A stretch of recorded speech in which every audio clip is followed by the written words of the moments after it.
One common question I hear about the Holocaust is, why didn't the Jews fight back? To answer that question, they did. I'm not talking about unarmed resistance, which is something that shouldn't be overseen, but I'm talking about armed resistance. Why am I talking about armed resistance? Because I feel like it's something people oversee. So I present to you guys Jewish resistance during World War II. During the rule of Nazi Germany, Hitler constructed Jewish ghettos. These ghettos were placed to move Jews away from what Hitler viewed as the pure Aryan race. Most of these ghettos were plagued with poverty, rampant overpopulation, and a hostile military force waiting for them to act out or try to flee. With or without the Nazis' consent to admit this to us or themselves, they set up a condition that would lead to popular Jewish revolts. These revolts were called ghetto uprisings. You may ask, why was it called a ghetto uprising? It's in the name. It's a ghetto uprising from Jewish ghettos. So yeah, listen to titles next time. Sick burn. One of the most popular ghetto uprisings would be the Warsaw Ghetto Uprising, in which 1,000 fighters from the ZOB and the ZZW organized an uprising. The uprising lasted for a month as Jewish fighters and German troops fought for control of city blocks and buildings. By the end of the uprising, the ghetto was destroyed and the uprising crushed. These uprisings would continue throughout the rest of 1943 all the way up to 1944. This wouldn't help the Germans, as Jews who would orchestrate the uprisings had two options: to either die there or be sent to a concentration camp. Which is a segue to our next topic, concentration camps. This isn't going to be a smooth video.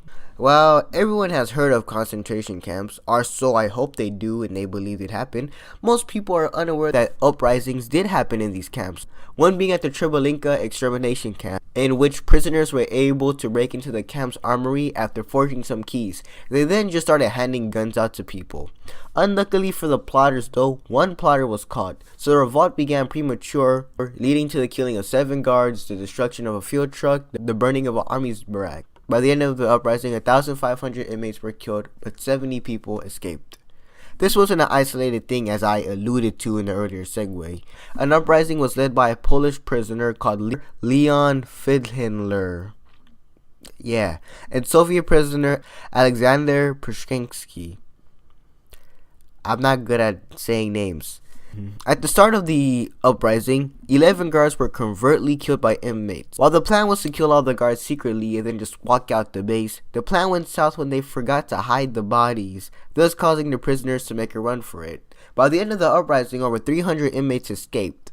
The last one was a mini uprising in Auschwitz, in which 3 SS guards were killed by prisoners. One was actually burnt alive in an oven, so talk about a turn of events in karma. The last form I'll be covering are partisan groups. In France, Jews made up about 1% of the country, but they did make up 20% of the partisan population. Some of these partisan groups were all Jewish, and some even followed the Zionist ideology, which of course wouldn't lead to any long-term effects of violence in the Middle East, am I right? It was estimated that in all, 20,000 to 30,000 Jews were a part of a partisan group.